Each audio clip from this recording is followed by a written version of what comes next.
deputies. Count, so hold on a second, Count. I come in here prepared to do it. I've been sitting in my office watching the whole thing, and then it jumps the queue. And there's two of us here to speak. That is not fair, Count. I'm sorry. You were listed to speak, Deputy Boyd Barrett. In about 45 minutes' time. You were listed to speak before Deputy Tobin. I was listed to speak in about 45 minutes' time. No, you were listed to speak. The Labour you were listed to speak after a government.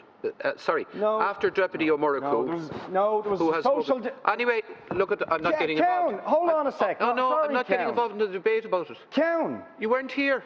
Count. There was supposed to be a Social Democrat speaker. There was supposed to be two government speakers. Neither you nor I are responsible for who is or isn't here. You weren't here when you were supposed to be. I was sitting waiting for my slot. That's not. I was sitting waiting for my slot, watching this debate downstairs. Well, you can't have been watching it very carefully. Because I was watching it extremely carefully, Count. And don't dare insult me like that.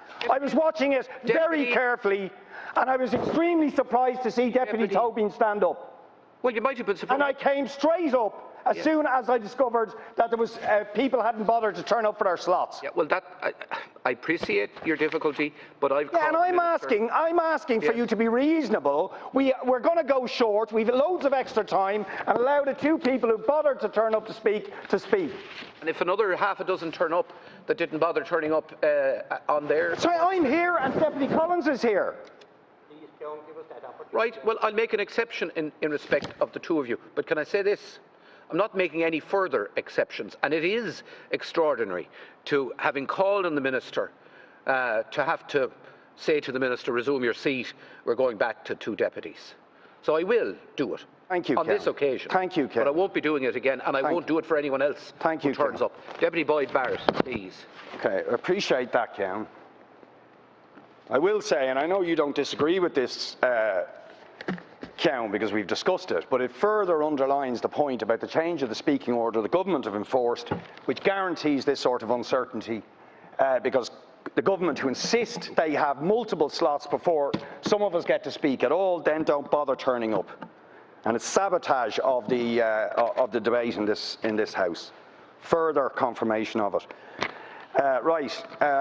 Minister, we will support this bill because any extension of support for those who've been hit as a result of this pandemic and as a result of their incomes or livelihoods being affected by public health measures, of course, it goes without saying, we will support that as we have done in the past. We're not going to try and block the passage of this bill in any way, and we want to see those supports extended. However, there are many things that should be in this bill that are not, and in a whole number of areas, particularly, and I'll get onto the stamp duty issue in a minute,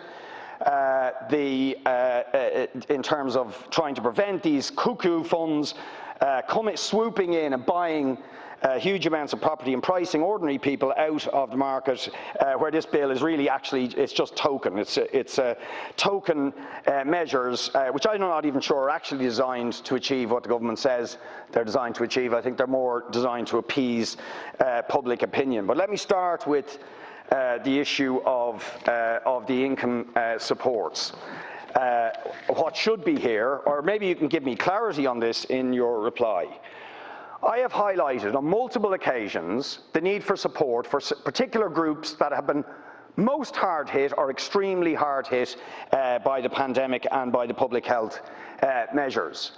Notably, musicians, performers, people in events and entertainment, and also taxi drivers. That's not, by the way, an exhaustive list. I heard people mention travel agents and so on, but I know quite a bit about the musician and events and performance side and about the taxi drivers.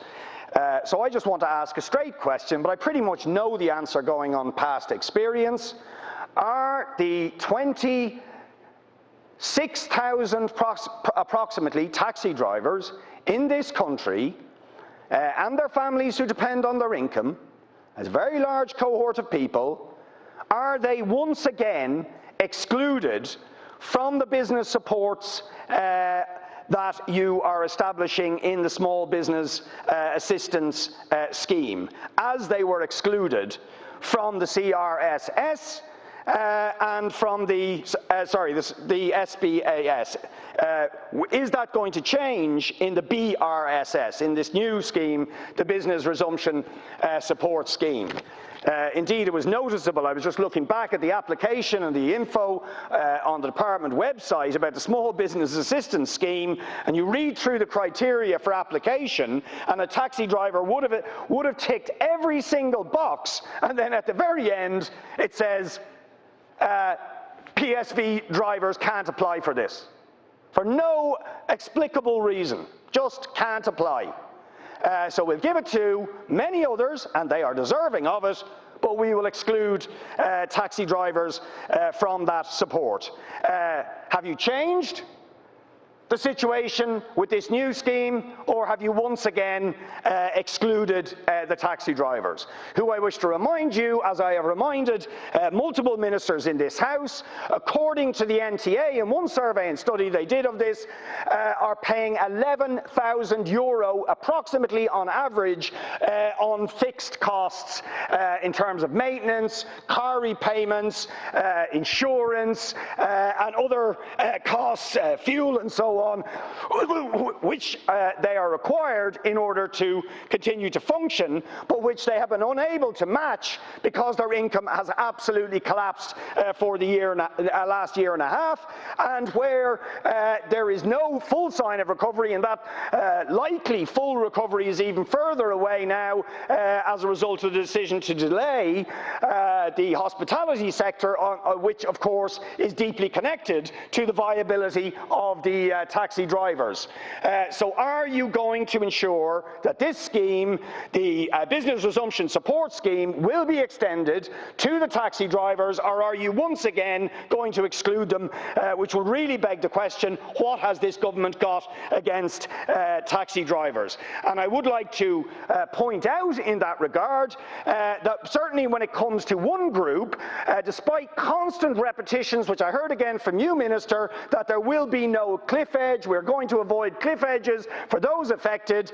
There is in fact a cliff edge with the PUP, from what we can gather. If you want to say this is not the case, you can clarify it here, but as the taxi drivers understand it, they are facing a cliff edge on the PUP, some of them on September the 7th, and some of them in early November. Why? Because if their PUP goes down to 203, they are then required to sign on job seekers allowance. A taxi driver cannot in fact sign on job seekers allowance, so they either face the prospect of giving up their job and livelihood to go on job seekers, or signing off all supports, even though they are carrying all the accumulated costs of the last year for which you've given them no grant support, and their industry is still not fully recovered, so they cannot hope to make a full a full living in September when those PUP changes will kick in. So can you please clarify that? Because according to the Department of Social Protection, what the taxi drivers are being informed, once you hit the 203 level, you will then be informed you have to go on job seekers allowance. Pardon? Sorry. You will have to go on job seekers allowance.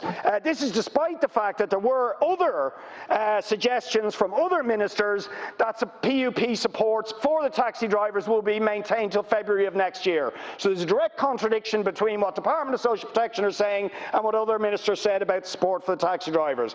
Many of the same points apply to the musicians. So again, the musicians, the performers, the people in live entertainment. Are they going to be able to benefit from the Business Resumption Support Scheme, or are there going to be further exclusions for people because they don't have rateable premises, they don't have outward-looking businesses, and so on? Are they going to benefit from those supports? Because to date, the vast majority, although some with premises and some of the bigger companies and so on, big or small companies, if you like, medium-sized companies in music and entertainment have benefited, and they are very glad of it, from some of the support schemes, but your ordinary jobbing individual lone trader who's a musician or a performer and so on have been overwhelmingly excluded from the support schemes to date. Is that going to change with any of with the new scheme that is being proposed here? I fear and suspect it is not, and that once again you have let down this cohort. But I would like you to tell me that I am wrong. Now, to move on to the stamp duty issue, and here is a very, very serious issue. The government are well aware there is absolute anger and outrage at the fact that these cuckoo funds are swooping in and buying up, as they did in Kildare and in other locales, North Dublin and so on, have swooped in and bought whole estates, pricing out of the market the ordinary working family, young couple or whatever who are trying to purchase a home. Sorry, forget it, because these investment funds have swooped in and bought everything. On foot of the public outrage and anger of this, and the anger expressed by many of us here in the opposition, the government said they were going to address this, but then they come out with this token measure of a 10% stamp duty, which in no way is going to act as a disincentive to these big, super wealthy investment funds who can well absorb that 10% increase from the 1 or 2% they might have paid in the past, and indeed pass it on in the price of the house or in the cost of a lease to a local authority.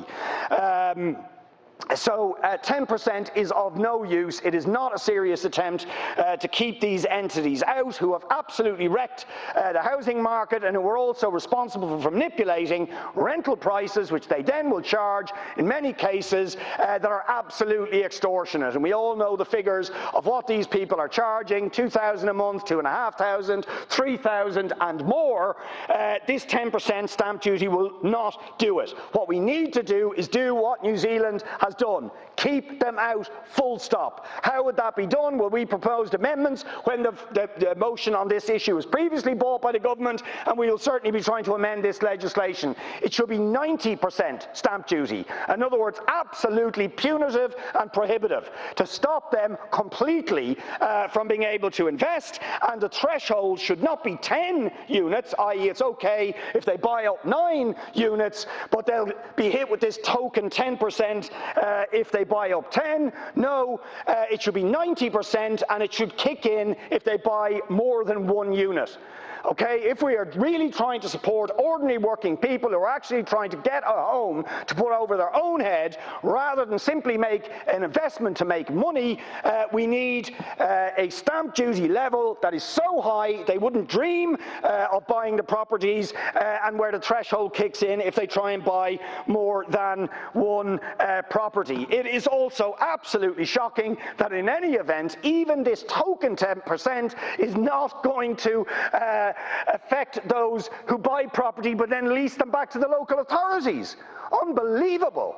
I mean, it is bad enough that the local authorities are trying to source social housing via these cuckoos and investment funds who are charging absolutely extortionate prices, but now we are actually going to give them, if you like, tax support in order to do that. And really, one has to suspect that this change of heart, U-turn by the government in terms of what it was saying a few weeks ago, is directly as a result of the lobbying of the cuckoos and the vulture funds. And the government is quite literally in this legislation dancing to the tune of these vultures, these investments funds, and these cuckoos who are doing nothing more than trying to profit out of the housing and homelessness crisis and misery that huge numbers of working people are facing in this country.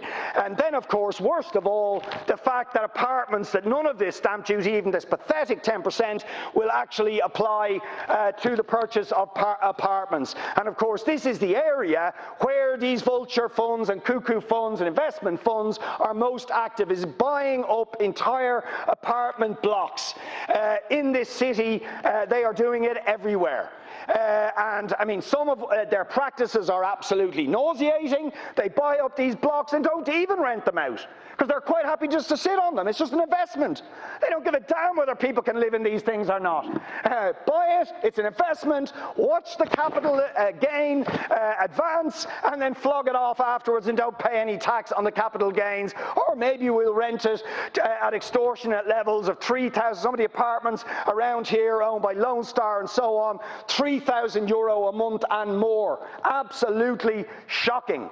And you are going to allow, the government is going to allow that to continue. So of course, what we need is to exclude these vultures completely from the market, and indeed we need to get back, rescue the situation that we have found ourselves in as a result of the disastrous policies of NAMA that unloaded the property and the sites and so on, that have put these cuckoo funds and investment funds in charge of and in control of the dysfunctional housing market in this country.